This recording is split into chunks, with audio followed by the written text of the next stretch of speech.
Hey friends, welcome back to another video. Now first of all, I'd like to thank you all for staying with us in this beautiful journey so far, almost 3 months. And your support means the world to us.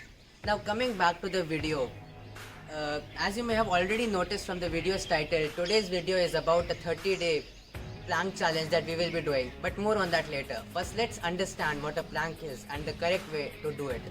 So, without any further ado, please like, share and subscribe and let's get started.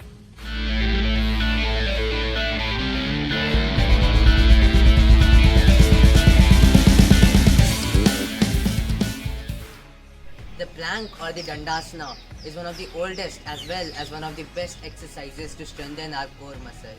It is also called the front hold or the abdominal bridge. If done with the correct posture, it not only strengthens our core muscles but also stabilizes them. But first of all, the core is more than just our ab muscles. It is the body's powerhouse. And it not only facilitates movement but also houses our inner organs and the central nervous system. In other words, it helps us do just about everything. So, building a strong core is not just doing a few push-ups or crunches. Developing a strong core is about building your core stability and your core strength.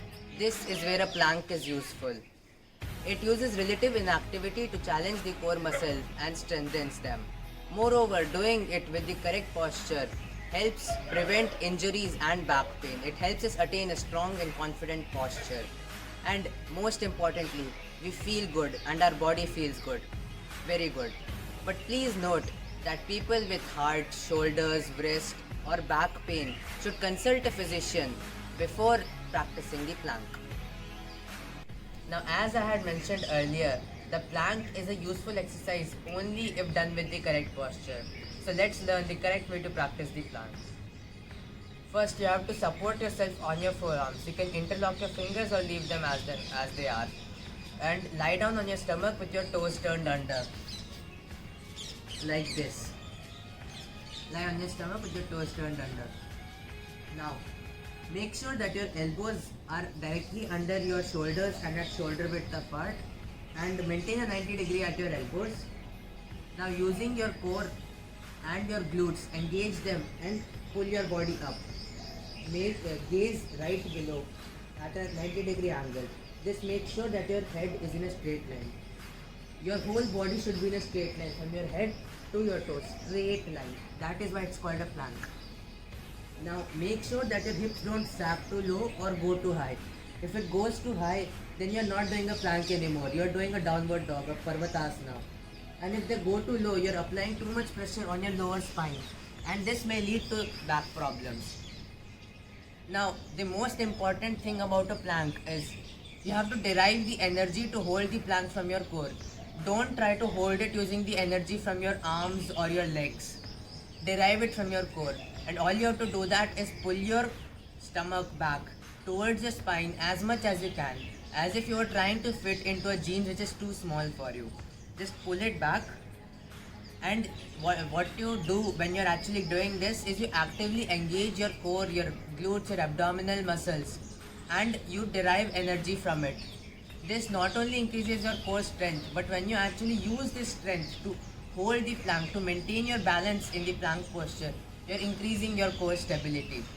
This increases the overall strength of your body and makes sure that there is no more unwanted fat on your belly. Hence, getting you closer to the flat stomach you desire.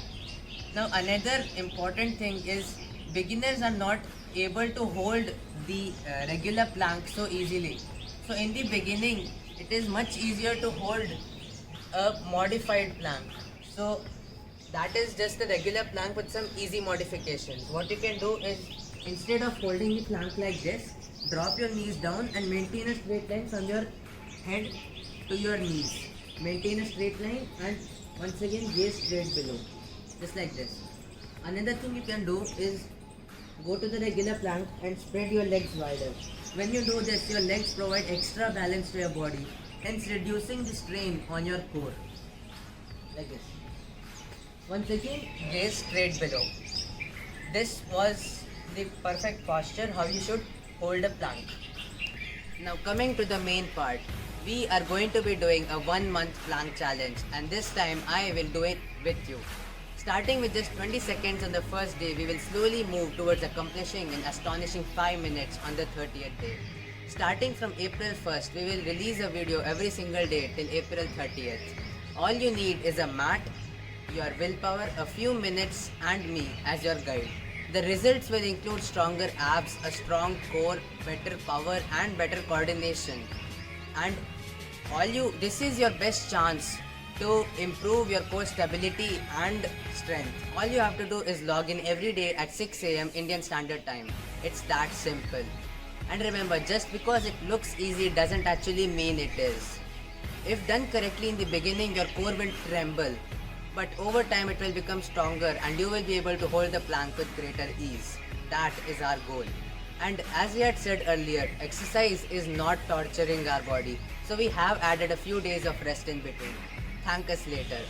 Now you better get warmed up because we are starting tomorrow. Please like, share, subscribe and turn the bell notifications on. Please share this with as many people as you can. Bring all your friends together and challenge them to do this 1 month plank challenge with you. Help us move towards a fitter India. Here's today's motivational quote. Stay tuned and thank you.